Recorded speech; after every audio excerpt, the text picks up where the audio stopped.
I had no idea when I was drinking how bad it was affecting me physically. My doctor was like, "Your liver's a little enlarged." And I was like, whoa, I'm in my mid-30s. I wasn't a bad person and I wasn't immoral. I had an illness and I needed help.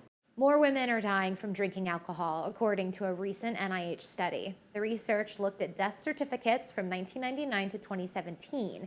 It found 73,000 Americans died from alcohol-related illnesses in 2017, up from just under 36,000 deaths in 1999. In 2017, Lisa Peretti entered rehab for alcohol use disorder for a second time.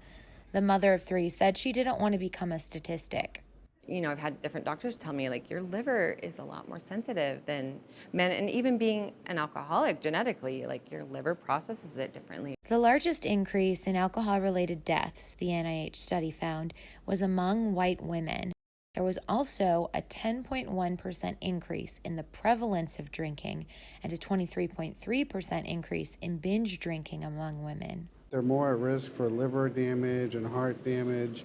It can be surprising because sometimes men can drink for 10 or 20 years before they start getting organ damage. But for some women, even after 6 months or a year of heavy drinking, they can be surprised that they already have pretty major organ damage. Dr. Christian Hopfer, professor of psychiatry and medical director at University of Colorado Hospital, says women's blood alcohol concentration is generally higher than men's because they typically weigh less and have lower body water percentages. There's a psychological component too, he says. Women are more likely to be diagnosed with depression, a huge risk factor for alcohol use disorder. Peretti adds, as a woman, there's more societal pressure, which led her to have anxiety. I was more isolated because I wasn't working. I was a stay-at-home mom.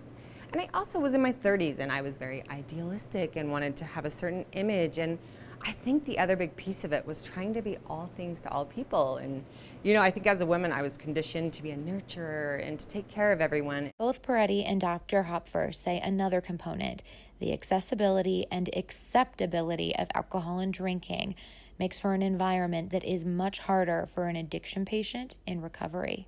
As a society, we do use it as a coping skill. And for those of us who respond differently to alcohol and can't necessarily moderate, that's very scary.